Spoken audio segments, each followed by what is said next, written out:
ప్రభునందు ప్రియమైన దేవుని బిడ్డారా, ప్రభైన యేసు నామమున మీకు శుభములు. జీవముగల దేవుని కృపావర్షం మీపై సమృద్ధిగా కురియునుగాక. ఈ దినం అనగా ఆగస్టు నెల 25వ తారీఖు 2026 మంగళవారం హోలీ ట్రింటీ చర్చ్ మినిస్ట్రీస్ వారు అందించు అనుదినమన్న ఈ దిన మన ధ్యానాంశం దేవునికి తెలుసు. దేవుని వాక్యం చదువుకుందామండి. యెహోషువ గ్రంథం 22వ అధ్యాయం 22వ వచనం. దేవుడలో యెహోవాయే దేవుడు, సంగతి ఆయనకి తెలియను. దేవుడు తన పరిశుద్ధ వాక్యం దీవించునుగాక. దేని బిడ్డారు, మీరు అంతా ఎలా ఉన్నారండి? మీ ఆరోగ్యాలు ఎలా ఉన్నాయి? మీ కుటుంబంలో అందరూ బాగున్నారా? మీకోసం మేము ప్రతిదినం కూడా ప్రార్థన చేస్తున్నాం. దేని బిడ్డారు, మీకు ప్రార్థన అవసరతలు ఉన్నట్లయితే మాకు తెలియజేయండి. మీకోసం మేము భారంతో ప్రార్థన చేయగలం. దేని బిడ్డారు, మనం చదివినటువంటి ఈ భాగంలో దేవుళ్లకు దేవుడైన యెహోవా ఆయనే ఎరుగును. ఇశ్రాయేలు తెలుసుకుందరు. మేము ద్రోహం చేసి అయినను యెహోవాకు విరోధంగా ఏమైనా చేసి అయినను నేడు మిమ్మల్ని బ్రతికించుకుంటాం కుందుముగాక.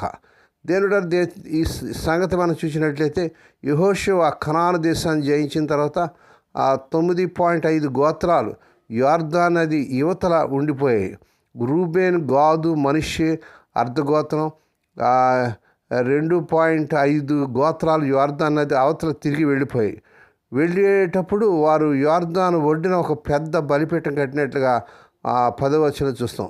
ఇది చూసిన మిగతా 9.5 గోత్రాలు అనుకున్నారు వీరు దేవునికి ద్రోహం చేసి వేరే దేవుడికి బలిపీఠం కట్టారు అని. అందుకే వారిపై యుద్ధానికి బయలుదేరినట్టుగా 12వ వచనం చూస్తాం. యుద్ధం చేయకముందే పీనెహస్ నాయకత్వంలో కొందరు వెళ్ళి ఎందుకు ఇలా చేశారని అడిగారు. అప్పుడు వారు ఇచ్చిన జవాబే ఈ యొక్క 22వ వచనం. దేవుని స్తోత్రం కలుగును గాక. ఇక్కడ మొదటగా చూసినట్లయితే దేవుళ్ళకే దేవుడైన యెహోవా అని 2 సార్లు రాయబడదు. అవును, మన దేవుళ్ళకు దేవుడు. ఆయనే అద్వితీయ సత్య దేవుడు. ఆయనే మన ప్రభు అయిన యేసుక్రీస్తు వారు చాలా సీరియస్గా ఉన్నారు.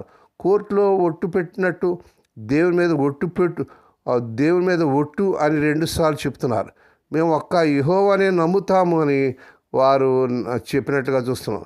యొర్దాను తూర్పు నివసించిన ఇశ్రాయేలు నది పక్కన భారీ బలిపీఠాన్ని నిర్మించినప్పుడు అపార్థన సృష్టించారు. పాశ్చాత్య గోత్రాలు దీనిని దేవునికి వ్యతిరేకంగా తిరుగుబాటుగా భావించారు. ఆరాధన కోసం దేవుడు ఆమోదించిన ఏకైక స్థలం ప్రత్యక్ష గుడారమని ప్రతి ఒక్కరికి తెలుసు. యెహోషువ గ్రంథం 22వ అధ్యాయము 16వ వచనం. తూర్పు గోత్రాల వారు తాము దేవుని బలిపీఠం యొక్క ప్రతిరూపాన్ని మాత్రమే తయారు చేయాలనుకుంటున్నామని వివరించి వారికి ఉద్రిక్తతలు పెరిగాయి. వారసులు దాన్ని చూడాలని మరియు మిగిలిన ఇశ్రాయేలుతో వారి ఆత్మీయ మరియు పూర్వీకుల సంబంధాన్ని గుర్తించాలని వారు కోరుకున్నట్లుగా ఈ యొక్క 28-29 వచనాలు చూస్తున్నాం. వారు ఇలా అన్నారు, పరాక్రమంతుడు దేవుడైన యెహోవా ఆయనకి తెలుసు అని ఈ 22 వచనాలు చూస్తున్నాం. కృతజ్ఞతగా ఇతరులు విన్నారు. వారు ఏమి జరుగుతుందో చూసి దేవుని స్తుతించి ఇంటికి తిరిగి వచ్చినట్లుగా చూస్తున్నాం. దేవుని బిడ్డ, దేవుని వాక్యాలు చూసినట్లయితే ఆయన ఎరుగును, ఇశ్రాయేలు తెలుసుకుందరు. ఇక్కడ 2 సాక్షులు ఉన్నారు. పైన ఉన్న సాక్షి దేవుడు, మా హృదయం ఆయనకు తెలుసు. క్రింద ఉన్న సాక్షులు మీరు, మీ మాట నమ్మండి. మూడవదిగా నేడు మమ్మల్ని బ్రతికించుకును గాక. మేము నిజంగా దేవునికి ద్రోహం చేసి ఉంటే దేవుడు ఈరోజే మమ్మల్ని చంపేయాలి. ఇంత గట్టిగా శపథం చేస్తున్నారు అంటే వారి మనసులో ఎంత నిజాయితీ ఉందో చూడండి. దేని మీద నిజాయితీగా మనం దేవుని ఆరాధించాలి. నిజాయితీగా దేవుని మనం వెంబడించాలి. మరి నిజానికి ఆ బలిపీఠం ఎందుకు కట్టారు? దానికి జవాబు 24-8 వచనాల్లో ఉంది. పూజ చేయడానికి కాదు.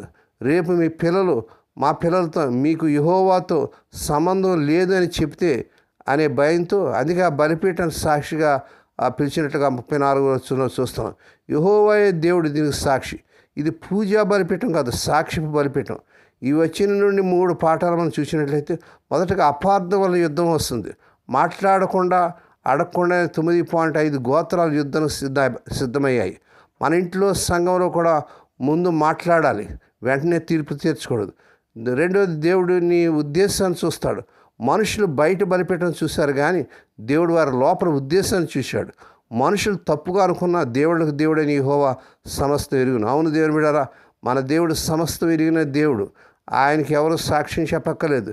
గనక మనం చాలా జాగ్రత్తగా దేవుని కలిగి ఉండాలి. మూడోగా, నీ పనులు ఇతరులకి అడ్డు రాకూడదు.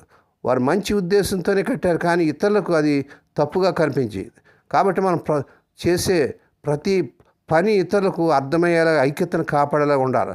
రూబేను గోత్రం వారు అంటున్నారు, మేము దేవునికి ద్రోహం చేయలేదని దేవుడే సాక్షి. మీకు యెహోవాతో మాకు సంబంధం ఉందని గుర్తు చేయడానికి ఈ సాక్ష్యం బలిపీఠం కట్టినట్లుగా చూస్తున్నాం.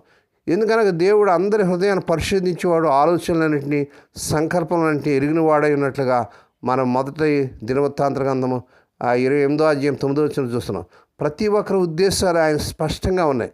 గందరగోళ పరిస్థితులను క్రమబద్ధీకరించడంలో మాకు సహాయం చేయమని మనం ఆయన అడిగితే మనల్ని మనం వివరించుకునే అవకాశం లేదా నేరాలను క్షమించడానికి అవసరమైన కృపను ఆయనే మనకి ఇవ్వవచ్చు. మనం ఇతరులతో ఐక్యత కోసం ప్రయాసపడుతున్నప్పుడు మనం ఆయన వైపు తిరగవచ్చు. ఇతరులతో ఐక్యతకు మీరు ఎలాంటి విలువనిస్తున్నారు దేవుని బిడ్డారా? కొన్నిసార్లు తోటి విశ్వాసులతో ప్రేమతో విభేదించడం మరి ఎంతగా ప్రాముఖ్యం అండి. కనుక దేవుని బిడ్డారా, మరి ఈ రీతిగా మనం దేవుడైన దేవుని మనం తెలుసుకొని ఆయన సమస్తం ఎరిగిన వాడిని ఎరిగి మనం దేవుని భయం కలిగి ప్రభువుని ఆరాధిస్తూ ప్రభువుల ముందుకు సాగుటకు పరిశుద్ధాత్మ దేవుడే మనకు సహాయం చేయను గాక. దేవుడి మాటలు దీవించును గాక. ప్రార్థన చేసుకుందామండి. పరిశుద్ధుడైన మా తండ్రి, నీ పరిశుద్ధ నామమునకు స్తోత్రాలు వందనాలు చేయించుకున్నాను ఆయన. ఈ ఉదయకాలం ఎత్తబడిన వాక్యం ప్రతి హృదయంలో నాటింపజేయండి. స్వదేశ విదేశం నుండి వర్తమానం వింటూ అనేకలు షేర్ చేస్తూ, లైక్ చేస్తూ, సబ్స్క్రైబ్ చేస్తున్న మా ప్రియులు దీవించండి. ఈ దినం పుట్టిన దినాలు, వాహ దినాలు, శుభ దినాలు జరుపుకున్న బిడ్డలు బహుగా దీవించి మరొక సంవత్సరమైన దయాకిరీటాన్ని బిడ్డగా ధరింపజేయండి. మా తండ్రి, ఇంకా ప్రభా రోగాలతో సీరియస్ కండిషన్ ఎవరైతే హాస్పిటల్లో ఉన్నారో ఇప్పుడే కలవరి శిలువ రక్త ప్రభావాన్ని శిరస్సు మొదలు పాదమును ప్రారంభిస్తున్నాం నాన్న. స్వస్థత, ఆరోగ్యం, విడుదల యేసు నామములో ప్రకటిస్తున్నాను తండ్రి. ఏ కుటుంబాలు అయితే తమ ప్రియులు నిద్రించి మాడించి దుఃఖంలో, వేదనలో, ఓదార్పణలో స్థితిలో ఉన్నారో పరిశుద్ధాత్మ వారికి కావాల్సిన ఆదరణ దయచేయండి. స్వదేశ విదేశాల ఉద్యోగాలకు తిప్పబడుతున్న యవన బిడ్డలకు వారు అర్హత ఇచ్చిన ఉద్యోగాలు ఈ నెలలో వచ్చిన గాక. వివాహం కాని యవన బిడ్డలకు ఈ నెలలో అద్భుతం జరిగించుకొని వారు కోరుకునే చక్కని సంబంధాలు కుదిరి వారి వివాహాలు ఘనంగా జరుగును గాక. మా దేశాన్ని, మా దేశ ప్రజలను, ప్రపంచ దేశాన్ని, మా నాయకులు, ప్రపంచ నాయకులను దీవించి రక్షించుకోండి. ఈ దినమంతట్లో బిడ్డల చుట్టూ మీరు రక్షణ చేసి ప్రతి విధంగా కీడించి దుష్టు నుంచి ప్రమాదం తప్పించి క్షేమకరమైన ప్రయాణాలు దయచేయమని మహిమ నీకే, ఘనత నీకే చెల్లించుకుంటూ యేసయ్య పరిశుద్ధ నామమున స్తుతించి గణపరిచి వేడుకొని ప్రార్థిస్తున్నాం తండ్రి. ఆమేన్. మన ప్రభువైన యేసుక్రీస్తు వారి కృప, తండ్రి అయిన దేవుని ప్రేమ, పరిశుద్ధాత్మ దేవుని కనిని సహవాసం సదాకాలం మీకు తోడేండి నడిపించి బలపరచును గాక. ఆమేన్.